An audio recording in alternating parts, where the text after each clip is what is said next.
வணக்கம், நான் உங்கள் விமலா பேசுகிறேன். இன்றைக்கி நம்ம பார்க்க போகிறது ராகி கூழ் அல்லது ஃபிங்கர் மில்லட் கஞ்சி, கேழ்வரகு கூழ் கூட சொல்லலாம். அதுக்கு நான் எடுத்துருக்கிறது முதல் நாள் சாதம் வடித்த கஞ்சி இருக்கும் இல்லையா, அதில் உள்ள தண்ணி நீத்தண்ணின்னு ஆக்சுவலாக சொல்லுவாங்க. இது ஹெல்த்தியான தண்ணி. இந்த தண்ணியை தான் நான் என்ன செஞ்சுருக்கேன், இன்றைக்கி யூஸ் பண்ணுவேன். அதை தண்ணியை கொதிக்க வச்சுட்டு ராகி மாவை தண்ணியில் கரைச்சி வச்சுருக்கணும். எவ்வளோ தேவையோ, நீங்கள் எவ்வளோ ராகி மாவு எடுத்துருக்கீங்களோ அதுக்கு 3 மடங்கு அல்லது 4 மடங்கு தண்ணி வச்சு கொதிக்க வச்சுருக்கணும். தண்ணியில் மாவு ஊற்றும் போது ஒரு கை மாவை கிளறிக்கிட்டே இருக்கணும், ஒரு கை மாவை ஊற்றிக்கிட்டே இருக்கணும். அப்படின்னா தான் மாவு கட்டிப்படாது. தண்ணி தேவையான அளவு ஊற்றிக்கலாம். ரொம்ப கெட்டியாக இருந்ததுன்னா கொஞ்சம் தண்ணி ஆட் பண்ணிக்கலாம். அப்போ தான் கிண்டுறதுக்கு ஈஸியாக இருக்கும். மாவு ஊற்றும் போது உள்ள கலர் வேறு, இப்போது நம்ம கிண்டிகிட்டு இருக்கும்போது உள்ள கலர் வேறு, நல்ல ப்ரௌன் கலரில் மாறி இருக்குது. இது நல்லா கொதிக்கணும். இந்த மாவானது நல்லா வேகணும். இந்த கூழுக்கு தேவையான அளவு உப்பு சேர்க்கணும்.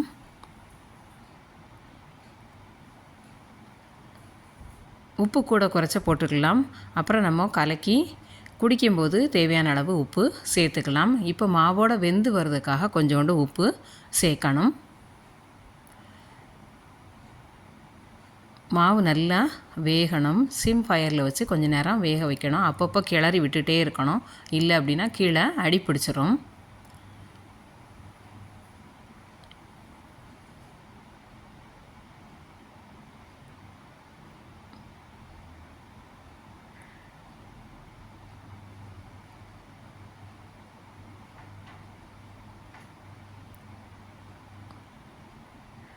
இப்போ அடிக்கிற வெயிலுக்கு இந்த கூழ் நம்மளுக்கு உடம்புக்கு குளிர்ச்சியை கொடுக்கும். பாருங்கள், பபிள்ஸ் இந்த மாதிரியே வரணும். இப்படி வந்தது அப்படின்னா கூழ் ரெடி ஆயிட்டு அப்படின்னு அர்த்தம். இப்போ கீழே இறக்கி வச்சுட்டு அது மேலே லேசாக தண்ணியை ஊற்றி வச்சிட்டோம் அப்படின்னா மேலே இருக்கிற அந்த கூழானது காயாது. மோர் கொஞ்சம் கலக்கி வச்சுட்டு அதை என்ன செய்யணும், இந்த கூழோடு சேர்த்து மிக்ஸ் பண்ணணும். நம்ம மேலே தண்ணி விட்டு வச்சுருந்தனால மேலே உள்ள கூழானது என்ன செய்யலை, காயவே இல்லை, அது அப்படியே இருக்கும். இல்லை நம்ம தண்ணி ஊற்றாமல் வச்சுருந்தோம்னா கூழ் மேலே உள்ளது என்ன செய்யும், ஆடை மாதிரி படிஞ்சிரும். அதை எடுத்து நம்ம வெளியே போட மாதிரியே இருக்கும். இதுனா எந்த கூழுமே வேஸ்ட் ஆகாது. இப்போ மோரை ஊற்றி நல்லா கலக்கிட்டு இப்போ உப்பு சரியாக இருக்கா அப்படின்னு நம்ம என்ன செய்யணும், பார்த்துக்கணும். உப்பு தேவை அப்படின்னா கொஞ்சோண்டு ஆட் பண்ணிக்கணும்.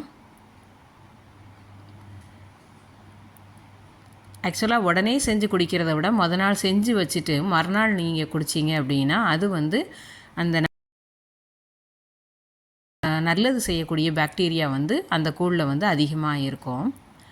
ப்ரோபயாட்டிக் பாக்டீரியா அதிகமாக இருக்கும். இது நான் இப்போ உடனே செஞ்சு உங்களுக்கு காமிச்சிருக்கிறேன். இதே கூழை நீங்கள் மொதல் நாள் செஞ்சு வச்சுட்டு மறுநாள் சாப்பிட்டோம் அப்படின்னா ரொம்ப நல்லது. இப்போ கூழ் ரெடி ஆயிட்டு சர்வ் பண்ணலாம். ஆக்சுவலாக கூழ் ஊர்லெலாம் கொடுக்கும்போது என்ன பண்ணுவாங்க அப்படின்னா செம்பில் ஊற்றி தான் கொடுப்பாங்க நிறையா. இது நான் உங்களுக்கு தெரியணுங்கிறதுக்காக கண்ணாடி டம்ளரில் ஊற்றுறேன்.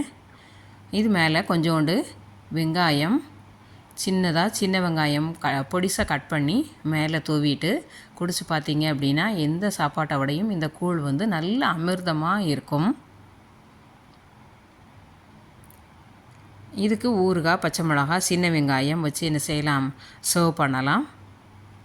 தேங்க்ஸ் ஃபார் வாட்சிங். நன்றி.